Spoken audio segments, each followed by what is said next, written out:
Olá, pessoal, tudo bem? Seja muito bem-vindo, muito bem-vinda à nossa aula de hoje. E para começar, eu vou contar um pouco para vocês da história, falando de sommelier de cachaças, mas da minha história. Como eu sou uma professora hoje de sommelier de cachaças e como eu desenvolvi esse trabalho ao longo da minha carreira, para que vocês se inspirem, mas também e principalmente entendam o que de fato um sommelier de cachaças pode fazer, ou seja, onde ele pode atuar. Em primeiro lugar, eu começo sobre a minha formação profissional. Eu sou cientista dos alimentos, formada aqui na Exalc, na USP, em Piracicaba, e para trabalhar com bebidas, há 13 anos atrás, eu fiz um estágio onde uma parte da faculdade eu fiz lá na França, no Instituto de Vinho da Borgonha, na região da Borgonha, e trabalhei com o processo de envelhecimento de bebidas, mas também e principalmente com novas metodologias sensoriais para a identificação de aromas, sabores e sensações nas bebidas alcoólicas. Na época, vinho, mas também destilados, como vocês sabem, né? O conhaque, o destilado mais famoso aí da França. Bom, e nesse tempo, isso foi lá em 2009, 2010, eu nada entendia sobre cachaça, eu era apenas uma estudante aqui de graduação e não entendia nada sobre esse assunto. Quando eu voltei para cá no Brasil, eu sim procurei entender como que era, né, essa questão das bebidas dentro do nosso país, mas eu resolvi trabalhar com cachaça, entender um pouco mais dessa bebida nacional, e na época me deparei com um setor realmente muito pouco desenvolvido do ponto de vista de ciência, de inovação, de tecnologias. E como eu estava aí muito atrelada à área de pesquisa, principalmente no envelhecimento, e quando a gente fala em envelhecimento de bebidas, a gente fala também e principalmente no maior processo de premiumização que a gente pode ter nas bebidas, eu pensei, bom, nós temos uma bebida nacional com uma história muito grande, com uma amplitude muito grande de sabores, de aromas, de sensações, de tipicidades, regiões produtoras, né? E principalmente um histórico aí que vem chamar a atenção, né, do storytelling. A gente fala de storytelling de bebidas, isso é muito importante, que é qual a história que essa bebida conta, que essa marca conta.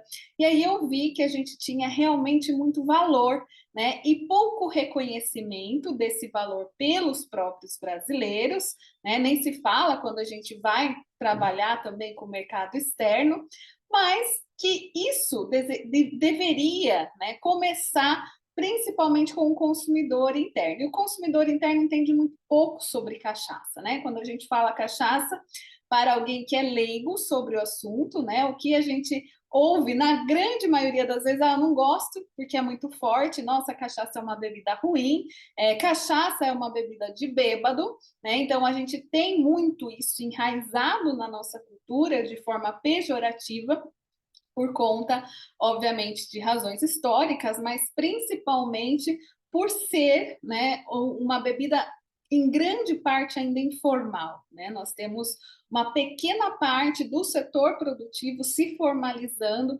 nos últimos anos, né? Formalizando é se registrando, tendo um registro oficial no Ministério da Agricultura com relação a esse produto. Bom, mas voltando à minha história, né? Eu resolvi trabalhar com cachaça principalmente com foco nesse reconhecimento sensorial, visando a premiumização, mas também no processo de envelhecimento, porque uma outra razão muito grande que a gente tem no Brasil é, de fato, as madeiras nacionais. As madeiras brasileiras, que vocês também podem ouvir falar como madeiras tropicais, né? E isso não está um termo totalmente correto, porque tropicais é aquelas madeiras que estão no trópico, então não só no Brasil elas existem, mas também em outros países da América do Sul e outros países de outros continentes também, que ficam aí na zona tropical do planeta.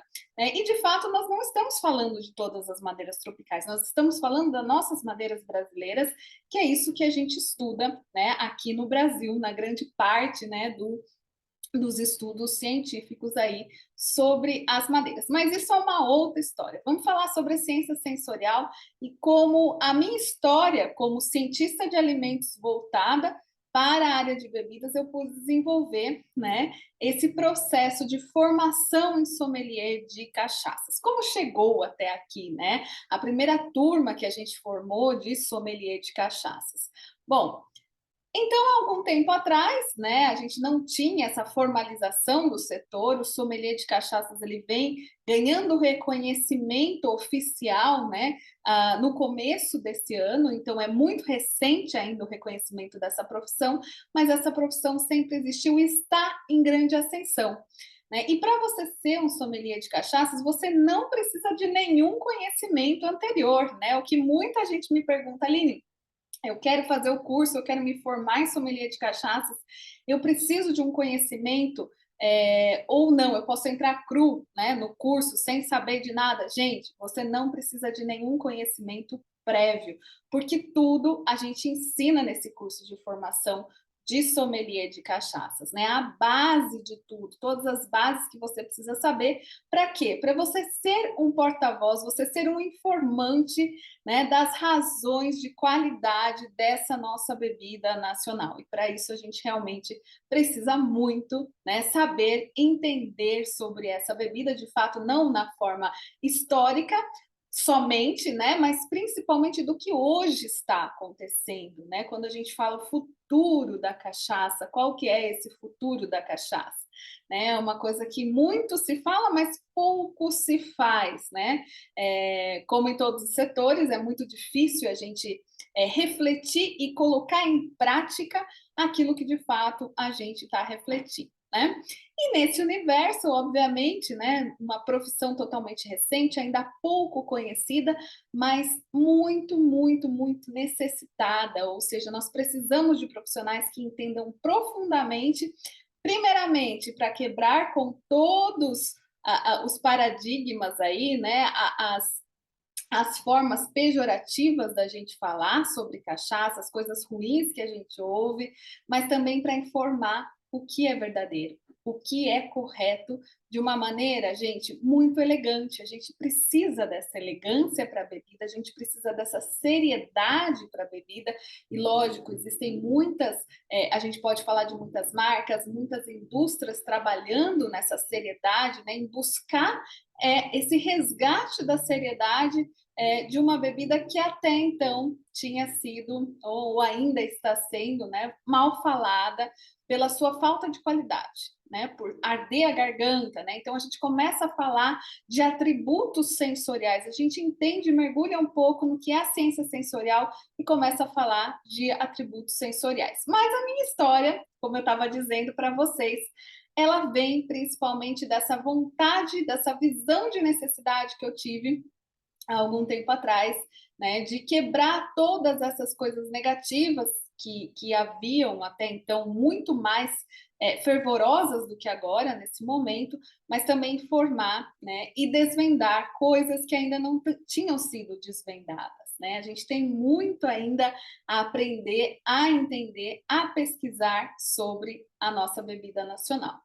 E o que é mais importante nesse caso? Né? Lógico, histórico, legislação, formas de consumo, drinks, enfim, tudo isso é importante. Mas o que é mais importante disso tudo? Mais importante é nós sermos realmente, né, as nossas ferramentas sensoriais, ou seja, nós usarmos os nossos órgãos do sentido, né, que é a nossa visão, o nosso olfato, o nosso paladar, porque não a nossa audição, né? Também eu vou explicar isso para vocês, para sim ter de fato uma percepção mais apurada do que o senso comum, para que a gente possa então poder descrever uma bebida, né, de uma maneira correta, né, de uma maneira isenta de olhar a marca e falar, olha, essa marca é legal, tem uma garrafa bonita, tem um rótulo interessante, essa cachaça é boa. Não, não é só isso, né? Eu gosto muito de falar nos meus cursos que uma das cachaças brancas, não envelhecidas, né? Melhores que eu tomei foi numa feira muitos anos atrás.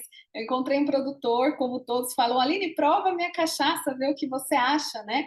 E aí eu provei essa cachaça e ela era assim excepcional, né? Eu posso ter ela entre as 10 melhores, né? Não conto sempre, elas sempre mudam as minhas 10 melhores, mas eu posso ter ela entre as 10 melhores que eu já provei. E eu curiosa, né? Porque a embalagem era muito simples, o produtor era simples, né? A forma de consumo ali que ele estava apresentando era a mais simples possível. Muito curiosa, fiz uma pergunta que pouco eu faço, gente, muito pouco eu faço. Eu perguntei para ele por quanto o senhor vende essa cachaça, né? E ele me falou assim: olha, essa branquinha aí eu vendo por R$ 30. Gente, e é uma das melhores cachaças que eu já provei. Então, quando eu falo para vocês que nesse caso nem o produtor aí ele conhecia o seu próprio produto para poder valorizar o seu próprio produto, né? O consumidor também não. Então não é assim, tá tudo errado, né? A gente vê que há necessidade de um conhecimento profissional muito maior, muito mais amplo, para que a gente consiga evoluir nesse setor de um ponto de vista de verificar a valorização dessa bebida e todo mundo falar a mesma língua, né? E por que não nós mesmos sermos as ferramentas de definição disso, né? E o que é ser a ferramenta de definição? É eu saber distinguir. Essa cachaça é muito boa, né? Por que ela é boa? Aí eu consigo descrevê-la. Ela é boa porque ela tem notas aromáticas de frutas cítricas, ela tem um frescor muito grande, uma suavidade em boca, um dulçor equilibrado e uma harmonia entre o paladar, as sensações de sabor e retrogosto. Bom, mas o que é tudo isso, né? Qual que é o dicionário sensorial que eu tenho que saber, que entender aqui? Então, o sommelier ele faz o quê? Né? Ele vai analisar esse produto de uma forma totalmente às cegas, e é muito legal essa dinâmica que a gente faz no nosso curso de sommelier. Praticamente todos os cursos a gente faz isso, né? Onde da forma online a gente envia as amostras codificadas, ou seja, são códigos que a pessoa não consegue distinguir o que é, não consegue saber o que é, né? A gente desvenda isso na degustação, então ela vai consumir e ela vai entender aquele produto sem ter qualquer influência de marca, né? Qualquer influência de rótulo, de informação de rótulo, mas sim entendendo o que os seus órgãos do sentido conseguem desvendar, né? O que nós como seres humanos, né, como máquinas humanas, conseguimos, através dos nossos órgãos do sentido, entender o que essa bebida tem, quais são os aspectos de qualidade, quais são os aspectos de defeito, se ela tiver, né? E aí poder realmente ter uma descrição desse produto. Gente, isso é muito valioso, tá? É muito valioso porque a partir disso o ser humano consegue se tornar a sua máquina de reconhecimento sensorial. Então é como se a gente tivesse um instrumento de laboratório, né? Quando a gente tem um instrumento de laboratório, a gente coloca a cachaça ali dentro, coloca a bebida ali dentro e ele vai distinguir para a gente quais são a composição, né? Quais são os componentes ali dessa bebida, e nós, como seres humanos, somos capazes de distinguir os componentes sensoriais, que são muito importantes, gente, porque se a cachaça for boa, ela pode estar com toda a parte química adequadíssima, mas se ela não for boa, ela não vai vender, o consumidor não vai gostar. Então, essa parte sensorial realmente é muito importante, tá? E para desvendar aí, né, para tirar a dúvida de vocês que eu sempre recebo bom, mas eu não sou bom disso. Será que eu vou conseguir me tornar bom nisso, né? Sim, gente, o ser humano ele já vem com todos os seus equipamentos de fábrica, né? Que a gente sempre fala. Eu venho com todos os meus órgãos do sentido funcionando. Por que às vezes eu não consigo sentir um aroma, sentir uma sensação? Porque eu não treinei para isso, ou porque eu não aprendi, né, ao que eu devo a isso, ou seja, como falar isso, como explicar o que eu estou sentindo, né? E para a gente falar, para a gente explicar o que a gente está sentindo, a gente tem que entender um dicionário sensorial. A gente tem que ter padrões sensoriais, ou seja, eu tenho que ter provado uma cachaça madeirada com notas de canela, anis e frutas cítricas, né? Por exemplo, para entender o que é isso e para poder reconhecer isso nas outras cachaças, nas outras bebidas, né?